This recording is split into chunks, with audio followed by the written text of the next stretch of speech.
औज़ुबिल्लाहि मिनश्शैतानिर्रजीम बिस्मिल्लाहिर्रहमानिर्रहीम।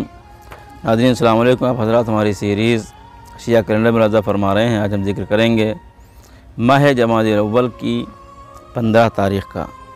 माह जमादिल अव्वल की 15 तारीख़ हमारे कैलेंडर में तो नहीं है, लेकिन हमारे हिंदुस्तान में राइज ये है कि हमारे चौथे इमाम इमाम ज़ैनुलब्दीन अलैहिस्सलाम की विलादत की तारीख़ है। चुनांचे आप जब हमारी सीरीज़ शिया कैलेंडर का 27वां एपिसोड यानी 5 शाबान मुअज़्ज़म की तारीख़ का आप देखेंगे तो वहाँ आपको मालूम होगा कि अक्सर उलमाए शिया ने चौथे इमाम इमाम ज़ैनुलब्दीन अलैहिस्सलाम की विलादत तारीख़ 5 शाबान मुअज़्ज़म करार दिया है। और आप 5 शाबान सन 38 हिजरी में इस दुनिया में तशरीफ़ ले आए। अलबत्ता हमारे हिंदुस्तान में अक्सर मकामात के ऊपर 15 जमादिल अव्वल को हमारे चौथे इमाम की विलादत की तारीख़ मनाई जाती है। चुनांचे हम इस मुनासबत से तमाम शियान अहले बैत अलैहिस्सलाम को अपने चौथे इमाम इमाम ज़ैनुलब्दीन अलैहिस्सलाम की विलादत की मुबारकबाद पेश करते हैं और इस मक़सूद दिन और इस मुबारक मौके की अपने मेज़बान अलैहिस्सलाम की खिदमत में मुबारकबाद पेश करते हैं। चुनांचे चौथे इमाम की विलादत के मुताल्लिक़ तारीख़ में इख्तलाफ है। बाज़ ने 5 शाबान लिखा है और बाज़ ने 15 जमादिल अव्वल लिखा है। अक्सर उलमाए शिया 5 शाबान को मानते हैं। अलबत्ता शेख मुफीद अलैहिर्रहमा अपनी किताब मसारुश्शिया में आपकी विलादत नीमे जमादिल अव्वल यानी 15 जमादिल अव्वल मानते हैं।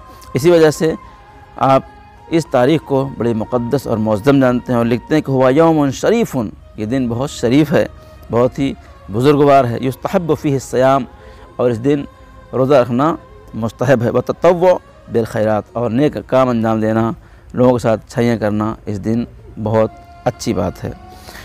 चौथे इमाम इमाम ज़ैनुलब्दीन अलैहिस्सलाम की जाए विलादत से सिलसिले में भी इख्तलाफ है। अक्सर लोग कहते हैं कि हमारे चौथे इमाम की विलादत मदीने में हुई, लेकिन अक्सर उलमा का कौल ये है। लेकिन शेख बाक़र शरीफ क़रशी अपनी किताब में लिखते हैं कि चौथे इमाम की विलादत हमारे हिसाब से कूफे में हुई, इसलिए कि आपकी विलादत सन 38 हिजरा है, सन 38 हिजरी।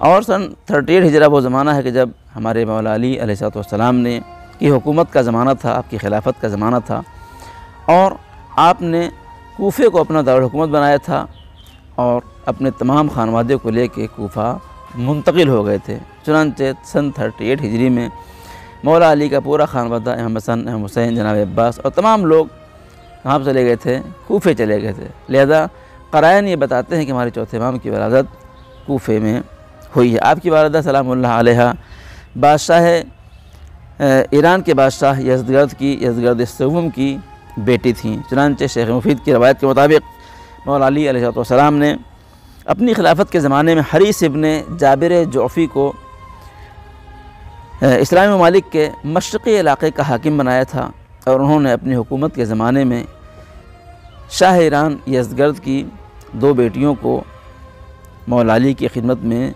भेजा और आपने उनमें से एक बेटी यानी शहरबानो सलामुल्लाह अलैहा जो हमारे चौथे इमाम की वालिदा हैं उनको इमाम हुसैन अलैहिस्सलाम के हवाले किया, जिससे आपने निकाह फरमाया और चौथे इमाम की विलादत हुई। और दूसरी बहन को मोहम्मद इब्न अबी बकर के हवाले किया, उन्होंने उनसे निकाह किया और उससे कासिम इब्न मोहम्मद पैदा हुए। चुनांचे इस तरीके से हमारे चौथे इमाम इमाम ज़ैनुलब्दीन अलैहिस्सलाम और कासिम इब्न मोहम्मद ये दोनों आपस में एक दूसरे के खलेरे भाई हैं।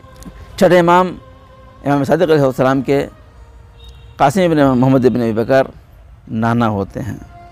बहरहाल चौथे इमाम की विलादत सन 38 हिजरा है, सन 38 हिजरी। आप हमारे 27वें एपिसोड को देखिए, तफसील से हमने अर्ज़ किया है कि उस वक़्त हमारे 3 इमाम मौजूद थे, मौला अली अलैहिस्सलाम, इमाम हसन, इमाम हुसैन। 3 इमामों की मौजूदगी में चौथे इमाम की विलादत होती है और 2 साल मौला अली की खिदमत में, मौला अली की आगोश में, और फिर उसके बाद फिर 10 साल इमाम हसन और फिर 10 साल इमाम हुसैन के 22 साल 3 मासूमों की आगोश में चौथे इमाम की परवरिश हुई है। और यही वजह है कि हमारे चौथे इमाम अलैहिस्सलाम ने करबला का इतना बड़ा मरहला तय फरमाया।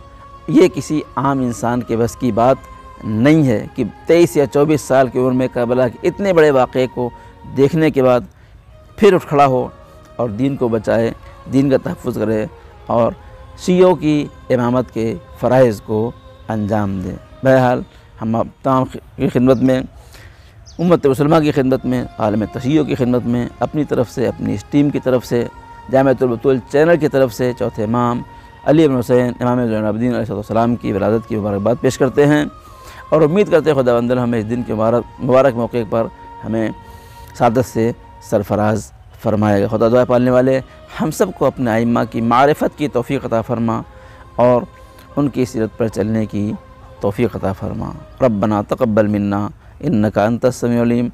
वस्सलामु अलैकुम व रहमतुल्लाहि व बरकातुहू।